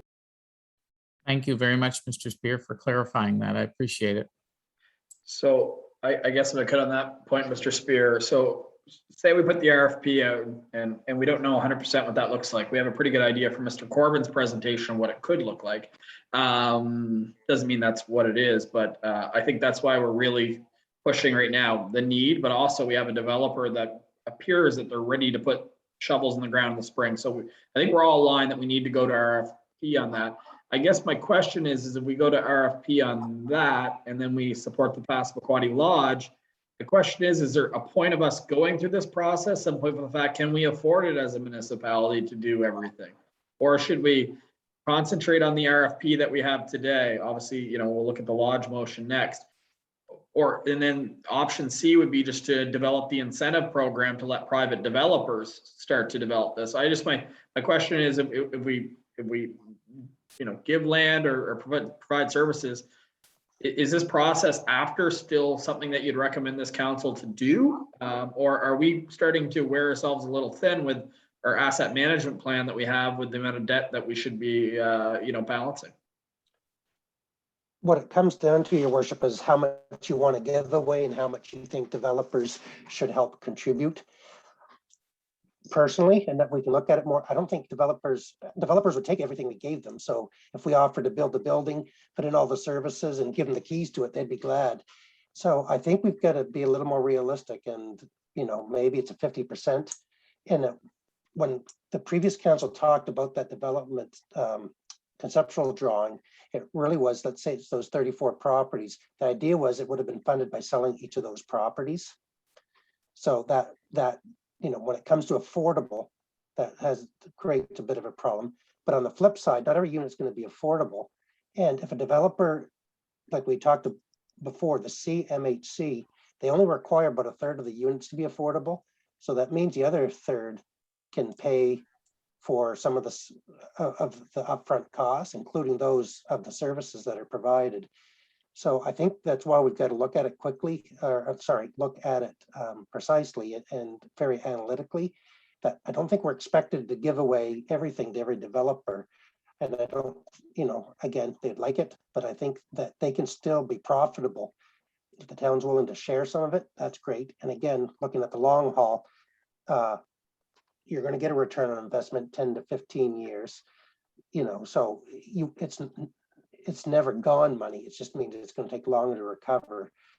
But you're right, we've got to balance our current needs and things. But the idea is we don't want to give such good incentives that it puts our asset management plan in a pause for a decade. I think we got to work with developers and come up with creative solutions for it all.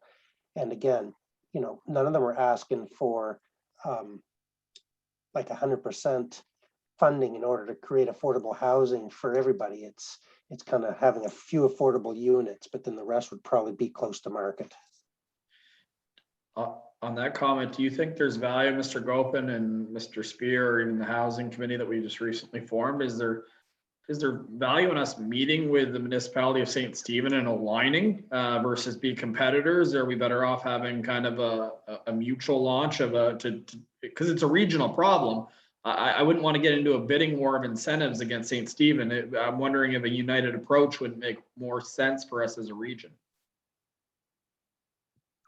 I'll speak to that. First, I think it's always a good idea to approach things regionally. I think certain developers will really want to develop in St. Stephen for certain reasons. Certain developers will really want to develop in St. Andrews for a certain reason. That's been my experience talking to people. I've you know, in my role, I always try to encourage people to look at everywhere and think about it regionally. And from a sort of job market, it's one job market in the region, and more housing in St. Andrews will to some extent help St. Stephen's housing problem and vice versa. So I definitely encourage a regional approach. And just sort of on the last point, and Mr. Spear was getting at this process, once you involve CMHC, it's really about affordable units.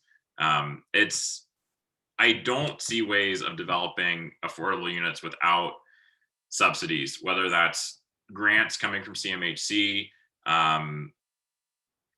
The incentives that the town can give, I think they can help, but they're not going to be to the extent of what CMHC can do as a federal partner.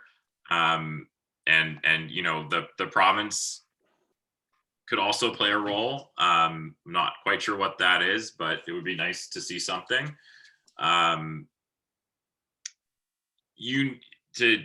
I think what you've seen from developers, you know, either they're not doing affordable, and again, you still need market rate and higher end rental housing. That's still a need.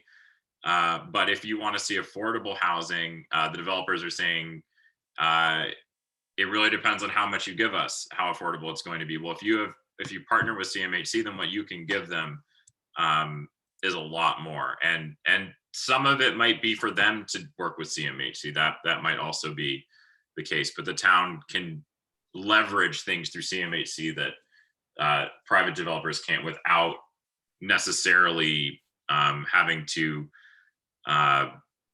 kick in anything, although kicking in unlocks even more.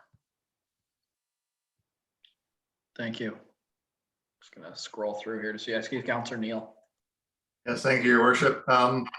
Just having listened to the presentation, which was excellent, Mr. Gopin, it seems to me that we've got the opportunity here to really kind of tie these different processes together. You know, again, I think we have an obligation to deal with the proposals that have been put in front of us already, whether we do that through RFPs. Personally, I think that's probably the best route to go. But at the same time, I can definitely see the benefit to you know, maybe sitting down as a group and developing or coming up with areas of land that we want to put this development scheme into place for. And again, tying in the incentive program as well, which again, the incentive program, not something I had thought about, but you know, I think it's a great idea in the sense that it can really bring some consistency, in my opinion, to you know, to the offers that we're going to get, to what developers can expect from the town, as well as some transparency to the processes as well. So again, we don't have, you know, the discrepancies where one developer is getting it for something and somebody's getting it for another, and it makes it a little bit more consistent across the board. But I definitely see them all tying in together, and something that we can probably work on as a group. And again, move forward. Like, again, we have an opportunity with some proposals that are in front of us now to certainly move ahead quickly. And again, come up with the development scheme or the development bylaw, identifying other parcels of land and what we identify as the need for that land. So I think it's a great position that we're in. Thank you. Good comments. Your worship. Yes, Deputy Mayor Akji. Having listened, I agree with everybody, and that the timeline, you know, 2 years is a long time. So maybe we need to get started and as soon as possible. So all of these things that Mr. Gopin has presented, we need to start working on as soon as possible. And whether it's regional or whether it's just in our municipality, we need to start putting forward some of these suggestions that he has brought forward, that Mr. Spear has brought forward, that the councillors have brought forward, and move for affordable housing for the town. Thank you. Thank you. Mr. Gopin, can we go back to that process slide, that last slide? That I'm going to throw something at council just because we do have another motion and we've been long-winded lately. This is what I'm proposing to council, just to get some consensus here, and I think I'm hearing it, is we want to go ahead with the current RFP that we have because we have developers waiting urgently and we don't want to lose that opportunity. We feel that this process is longer, but it gives us an opportunity to get some external funding to provide some more affordable options. It does not mean we're giving away land or services. There could be a combination between the province, which we'll hear more of in the spring, but also CMHC. This is a longer process to have additional units, which we know we need. And then the other thing that I'm hearing is that we, with council support, Mr. Spear and I can reach out to the town of St. Stephen through Mr. Gopin, set up a meeting to have a conversation about their incentive program and report back to council on what that looks like and to see if that's something that could transfer. It may not. They may be looking for 2-unit builds. It might not 100% transfer to what we need as a community, but at least give you some more details on what they're looking at and to see if there might be an opportunity to have a regional approach. Does that sound like next steps for everybody? And we can, again, begin this process, still go with the RFP and still, judging by our priorities, I think that we owe it to the residents of St. Andrews to explore all of those options. So I just wondered if council thinks that those are good next steps. I would agree, your worship. And I would agree. I would agree. I just have one question for Mr. Gopin, just for clarification's sake, so that's okay. Go ahead.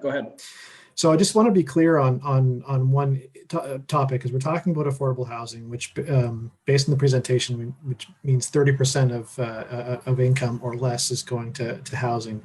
And if we're talking about minimum wage in New Brunswick, which is $11.75 an hour, and we just do some simple math on that, we're looking at, incentivizing rentals that are, I know in the report it was $650 and up, but really, if you're working full time at $11.75 an hour, that's actually sub $600, where 30% of your income is going to rentals. So I just want to make sure that we're clearly talking about, one thing versus another. Obviously, housing is an issue, but if we're talking about affordable housing, we really need to incentivize housing costs for people that are in that ballpark. Is that fair to say? Yeah, I think that's totally fair to say. Where the province is a clear player is I would call, I guess, deeply affordable housing. So for people who, for whatever reason, the market just is not at all possible. Even 40-50%, that's not going to cut it. There are social housing units. I believe there's a portable rent credit. So that's one of the roles that the province does play is for people in extreme need. They are doing that.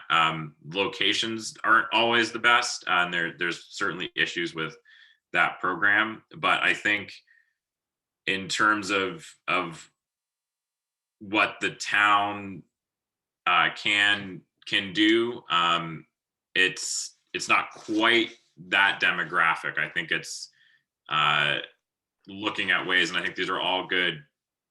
You can sort of look at a program, things to get market rates that are up to $1,500 or even more, affordable ones that are ideally as low as $500 a month. It's hard to say before seeing what CMHC will contribute, building costs at the time. There's so many factors that go into it, what the affordable units will actually be, although they're supposed to be 30% of median market rents in the area. Sorry, not 30, it's 80% of minimum market rates, which should be 30% of median income. Doesn't always correlate. But I guess to zoom out just a little bit, the housing problem is in many ways an income problem. It's not just that housing isn't being built. It's that a lot of the housing that does exist is either very, very subpar and therefore affordable, or it's just out of reach for a lot of people. And a lot of that comes down to income inequality.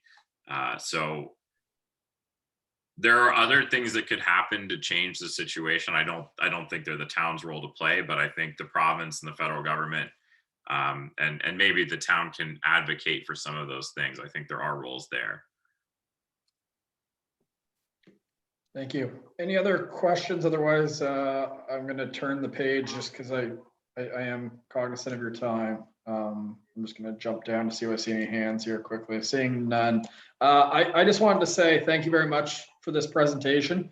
The fact that we set our priorities, but the fact that we're already having this work session to determine next steps, and what have we been, 3 months? The fact that we're already getting into this and starting to, I do love council's attitude. Like when they see a date 2 years away, they're like, it's too long. 4 years goes very quick. And the fact that all of us want to make an impact so quickly for our community, it's a good thing. And to have that roadmap is critical because, you know, I want to go today, but going today might not be necessarily a sustainable way in which we maximize the other resources that we have out there from other levels of government. So, which again will make the affordability even that much easier if there's other levels of government also supporting our investment. So thank you very much for the presentation, well received. And I don't think there's any surprise, but the conclusion is we'd like to pursue all options. And I think that is the right answer as a community right now. We're in a crisis. Three different options are before us right now, and we want to see what all three look like. So thanks again for the time on that presentation tonight, Mr. Gopin. You're welcome. We'll move along. The next one is Councillor Heenan for Planning and Economic Development. Your worship, thank you for your time. And it is reference number PED 210707. Subject is Passamaquoddy Lodge request for Town of St. Andrews land at Bar Road and Champlain Avenue. The background, Caroline Davies, Chair of the Board for the Passamaquoddy Lodge, presented to Council on June the 21st, 2021, regarding the plans to develop a new lodge. The presentation highlighted that the lodge would like to locate the new facility at the corner of Bar Road and Champlain Avenue. The presentation noted that this would be the optimal location for the development. Note, the previous council had provided support on the concept of this project. To help with the process of seeking an agreement between the board and the province, they are requesting further support from the town. Presented with this report is a letter from the board of the Passamaquoddy Lodge asking for the following from council. Number one, your worship. First right of refusal for 1 year for 12 acres of land at the corner of Bar Road and Champlain Avenue for a campus style design. Number two, support with in-ground infrastructure. The motion, resolved that the town enters into a conditional purchase and sale agreement with the Passamaquoddy Lodge Incorporated, PLI, for a 12-acre portion of town land having PID 013-25471, bracket, the said portion being shown on the sketch attached, unbracket. This agreement will be subject to the following terms and conditions. Your worship, number one, that the town and the PLI enter in a development agreement for the construction of a new 60-bed nursing home complex on said lands. Two, that the closing takes place within 30 days after signing the development agreement. Three, that the agreement of sale will expire on August the 9th, 2022, if the closing has not taken place by then. And I so move that motion. Can I have a seconder for that motion? I see Deputy Mayor Akaji. So at this point, we're going to open it up for discussion. I'll open the floor to council. I see Councillor Neal. Thank you, Your Worship. Yeah, when we brought this up last week, I had made the comment that I thought we were getting a little ahead of ourselves with this, which apparently became a news headline in the Telegraph Journal. Might again for that. Yeah. But basically my thought process at the time was that, again, Ms. Davies has presented to us as council, and she's also presented to the previous council. In both those presentations, she has made the offer, or she's made the comment, sorry, that the diagram, the sketch that they provided us was simply a concept, and that they were more than willing to work with the town, work with staff, and work with the residents along there to come up with something that was suitable to everyone. So when I said I thought we were getting ahead of ourselves, it was basically around the fact that I don't think, as far as I'm aware, that anybody has actually taken Ms. Davies up on that offer. That being said, again, looking at the sketch that has been provided and comparing it with some of I came across about half a dozen clauses within our municipal plan that are all around adequate buffering and screening. of adjacent land uses, you know, spillover effects from uses of different sort of categories, the existence again of similar or like facilities that are next to each other, and so on. So it just seemed to me that we had an opportunity to sit down with them, discuss the concerns prior to them going out. And again, it's my understanding that they want this agreement from us so that they can go out and seek funding. Well, it seems to me that they would benefit greatly by not only having our support with a land agreement, but also knowing that, you know, the residents that are adjacent to this property would have no objections to it. And I think we could sort of address those concerns. Again, I know we received a letter today, but that PID number that we're referencing, again, it's 12 acres they're asking for. That PID is probably, I don't know the exact size of it, but measuring it roughly, it's 25, probably to 30 acres in total. So it seems to me like the orientation they have is not really optimal at this stage, and giving them the opportunity to actually go to the province, seek funding with the support of not only town, but of the adjacent landowners, I think it just strengthens their case. Again, I think they were more than willing. Their board actually came. I know their board presented to the landowners along there. Again, made the same comments that these were all just concepts and they were more than willing to work with them. And again, the main concern that I think is being brought up, I've heard it from other councillors, I've heard it from residents, is centered around the buffering zone. Having an adequate buffer zone between what is essentially a 24-hour-a-day commercial business and residential housing. You know, it is going to have traffic, it's going to have noise, it's going to have light, all that thing. But I think, again, with an adequate buffer zone, we have the opportunity, again, for this to move ahead without any objections. I know that we'll have opportunities later in the process to address this. But again, it seems to me like we have the opportunity for not only the residents on there, but also the Passamaquoddy Lodge board to actually strengthen their case when they present to the province and seek funding. So with that in mind, I was hoping to actually propose a slight amendment to the wording of that motion if I could. Please go ahead.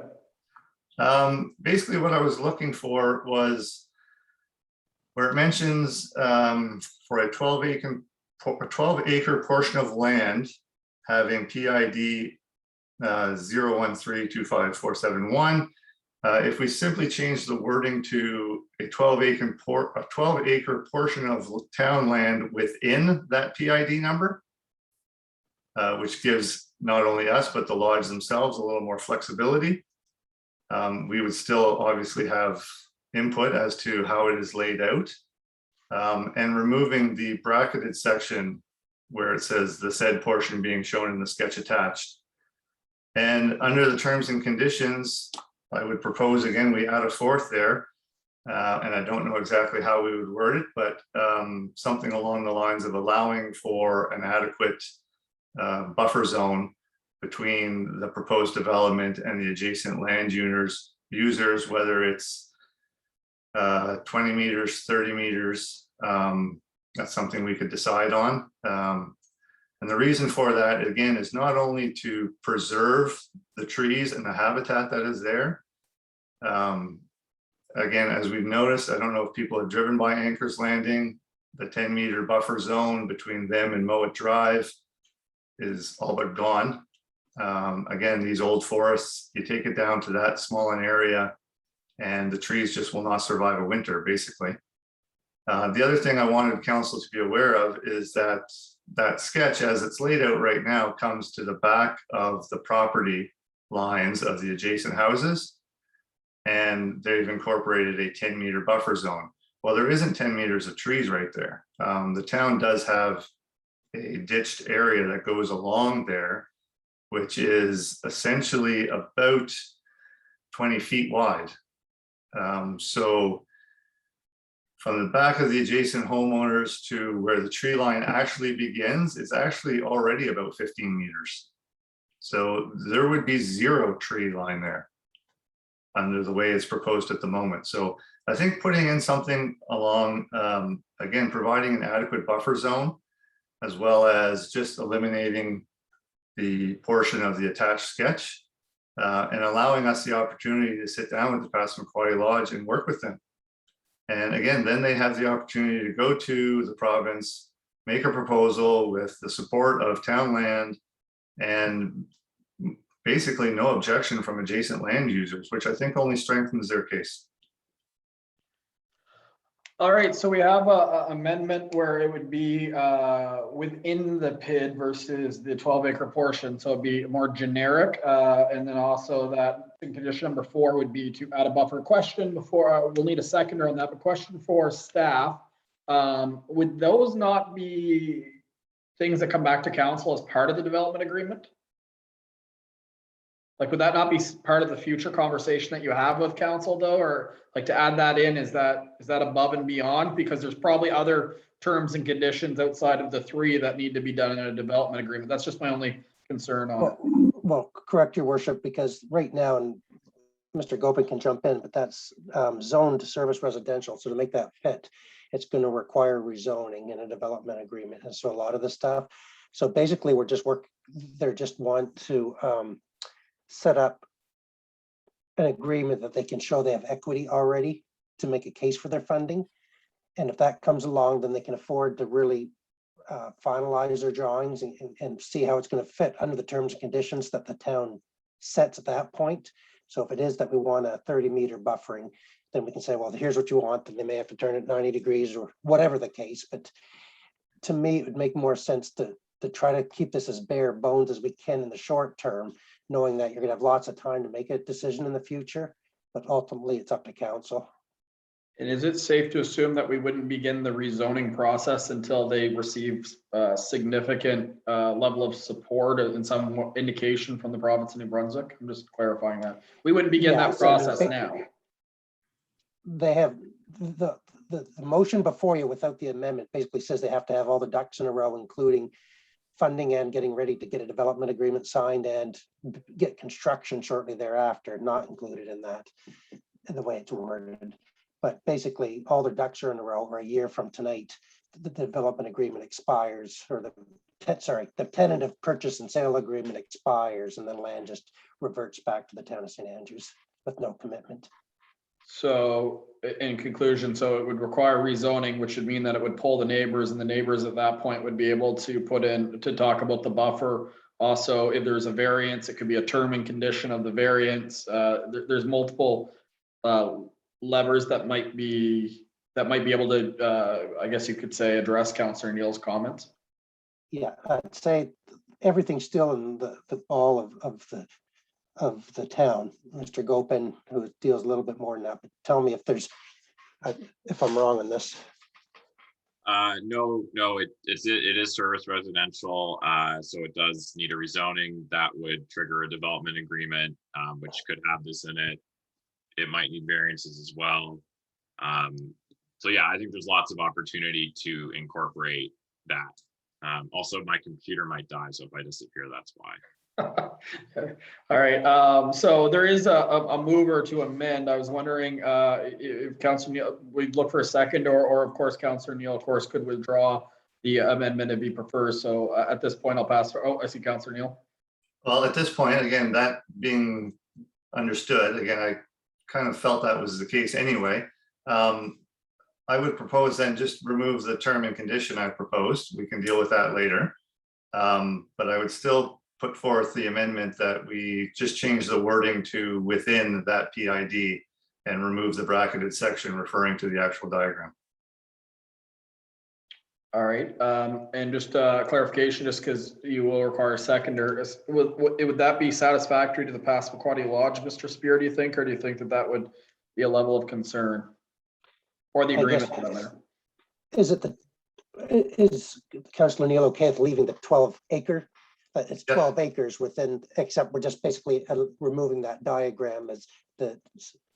So I think if we just commit to the 12 acres, your worship, that's sufficient. And then as we go through all these other processes we're talking about, it'll start to make more sense with the potential housing developments we're talking about down there. So it all will tie in anyway.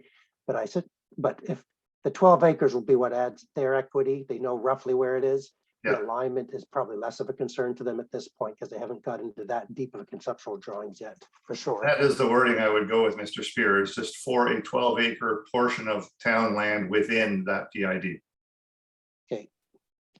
Okay, so we got a mover. Do we have a seconder for that amendment? I see Councillor Blanchard. All right, discussion on that amendment. I know we kind of had a clarifying question, but it was important to have just for the seconder. Wondering if anyone would like to add anything to the amendment, and then if we do approve the amendment, we go back to the original motion.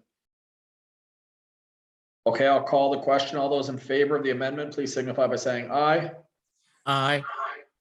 That is everybody, so it has been amended. So now we will go back. Mr. Knopper, did you get the amendment? I know you did. You're all good. All right, so now we're going to go back to the actual motion that's been amended. I do need a mover and a seconder again. So anyone care to move? I see Councillor Neal and Councillor Heenan. We're back open to discussion on the motion. So now is just the general motion. Okay, seeing none, all those in favor of the motion, please signify by saying aye. And that is everybody. So staff will know to go ahead and start talking to Passamaquoddy Lodge Inc. about that parcel of land in the 12 acres, which we hope strengthens their case to get funding to provide a new facility for the town of St. Andrews. So good news for the community. So thank you, council, for that. We do have a second motion as well. So I guess we'll go back to Councillor Heenan that's attached to this. Thank you, Your Worship.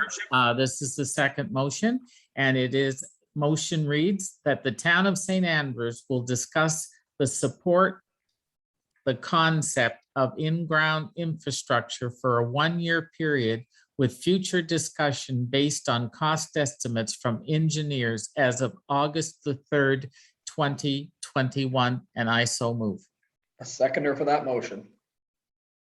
I see Councillor Hurdle, and we're open for discussion. Seeing none. Oh, I see Councillor Blanchard, sorry.